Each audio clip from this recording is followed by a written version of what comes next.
So next up, we have Dennis Haugan, who is Vice President of Global Digital at Apptio, and he's going to be talking about better than the human experience. Okay, so at Apptio, what we set out to do is create what we call a better than human experience. And really, in today's world, technology can actually, in many ways, create a better than human experience. But within the B2B sales environment, it can't entirely replace the human salesperson.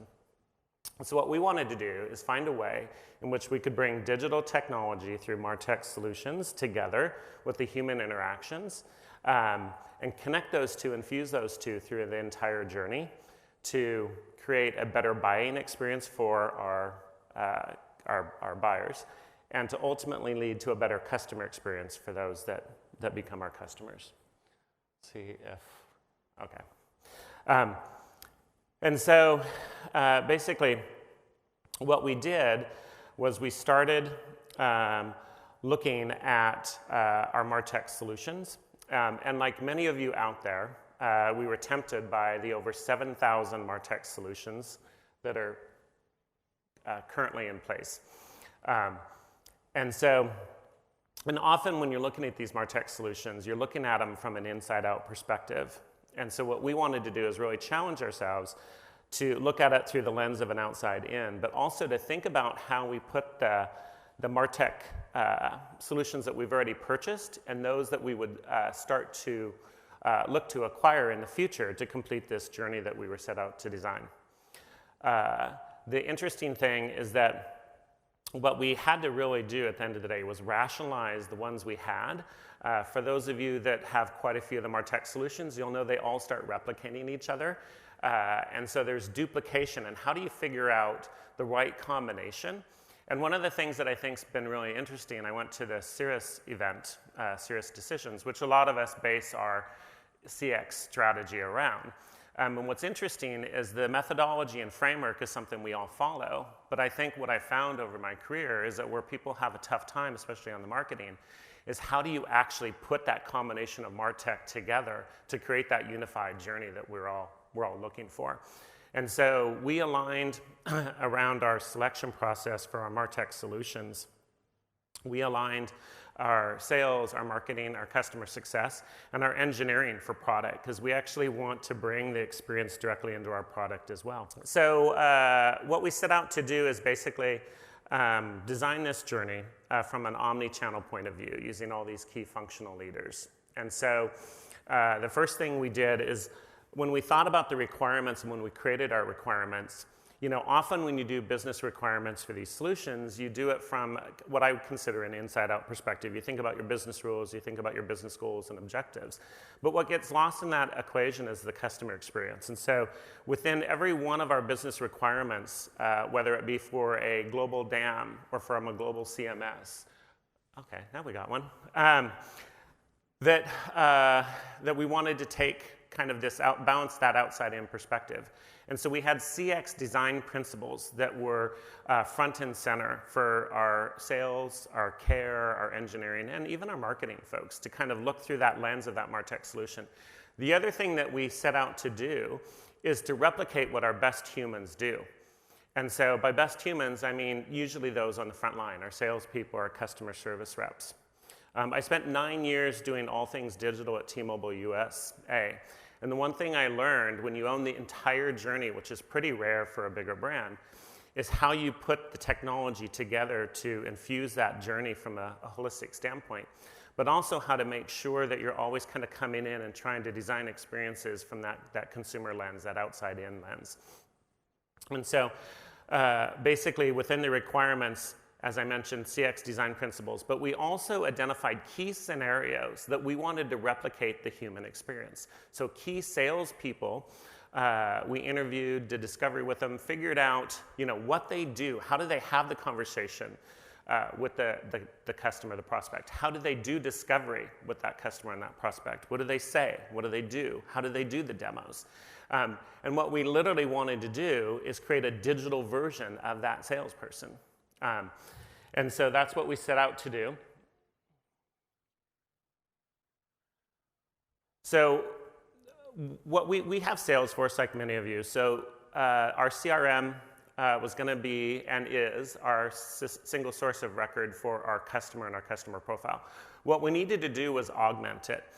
We're a global company. We move really fast. We have 60% of the Fortune 100 as customers. And so we can't afford to make mistakes or missteps when we're interacting with our customers and those buyers, because we're interacting at a very high level. And when we contradict ourselves through that journey, Sirius will tell you that you'll introduce about a 15% drag on your funnel.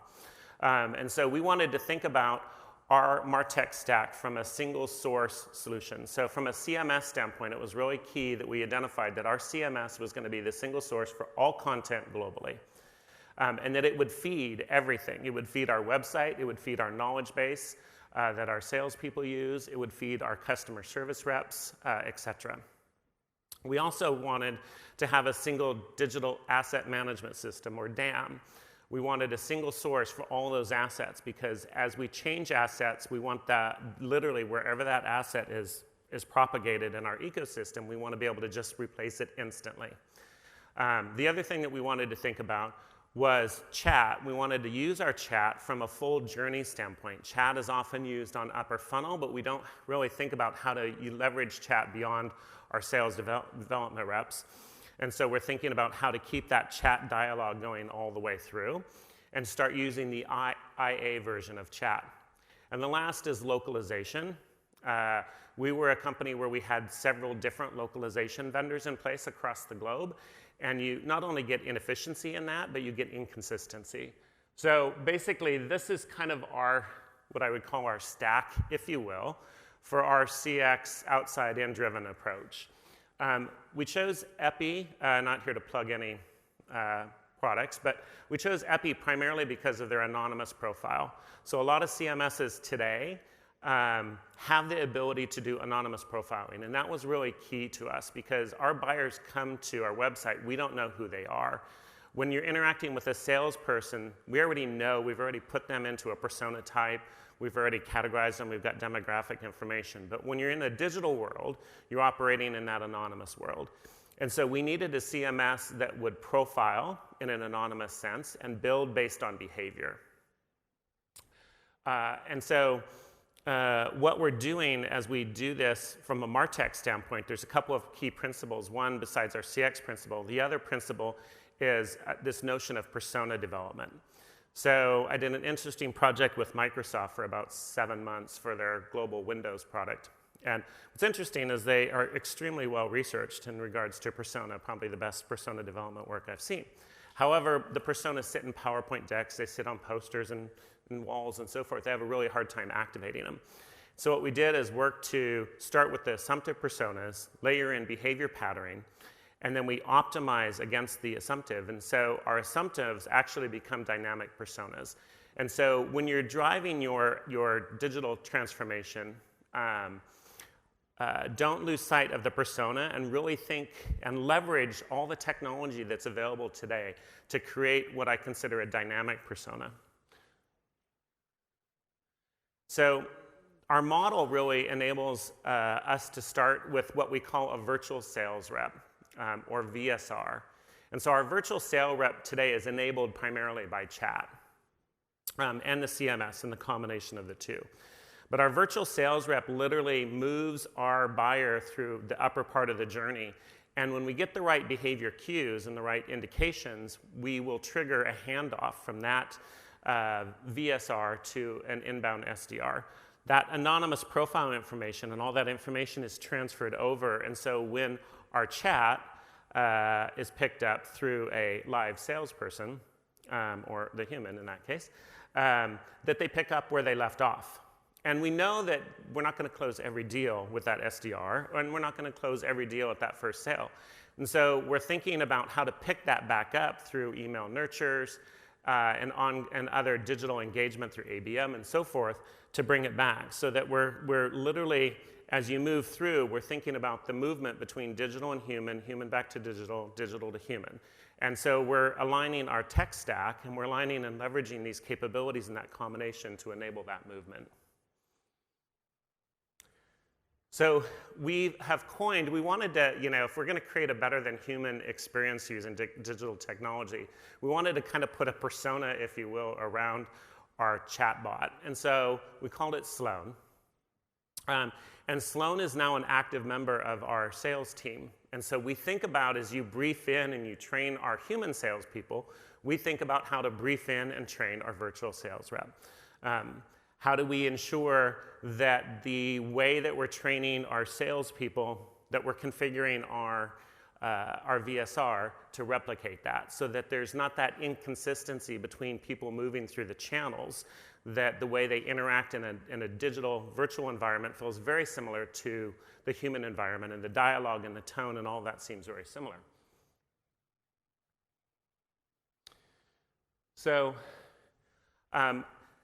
digital today and technology can't recreate and can't replace the human entirely. But when you bring digital and the human together and infuse it through the journey, you actually can create a better than human experience. Our business case, so we're in the process right now of standing all of this up.